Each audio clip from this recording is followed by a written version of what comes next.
সাবেক প্রধানমন্ত্রী বেগম খালেদা জিয়ার কণ্ঠ নকল করে ও তার লিয়াজো অফিসার পরিচয় দিয়ে প্রতারণার মাধ্যমে অর্থ আদায়ের অভিযোগে মোতাল্লেস হোসেন ও তার স্বার্থ সংশ্লিষ্ট ব্যক্তি ও প্রতিষ্ঠানের নামে থাকা ১৩টি ব্যাংক হিসাব অবরুদ্ধ করেছে সিআইডি।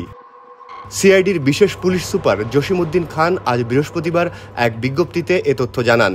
এতে বলা হয়, আদালতের আদেশ অনুযায়ী এসব হিসাবে মোট ৫,৩,৩৩,৭৮২ টাকা অস্থায়ীভাবে জব্দ করা হয়েছে।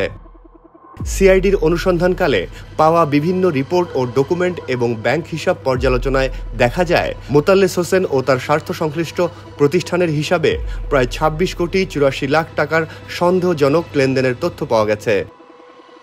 অর্থ পাচার ও অবৈধ উপায়ে অর্জিত সম্পদের সঙ্গে এর সম্পৃক্ততা খতিয়ে দেখতে তার স্থাবর সম্পত্তি ও আর্থিক কার্যক্রম পর্যালোচনার কাজ চলমান রয়েছে বলেও জানিয়েছে সিআইডি। এছাড়া প্রতারণার শিকার ব্যক্তিদের কাছ থেকে তথ্য সংগ্রহ এবং এ ঘটনায় জড়িত সংঘবদ্ধ চক্রের অন্যান্য সন্দেহভাজনদের শনাক্ত করার কার্যক্রমও অব্যাহত রেখেছে সিআইডি।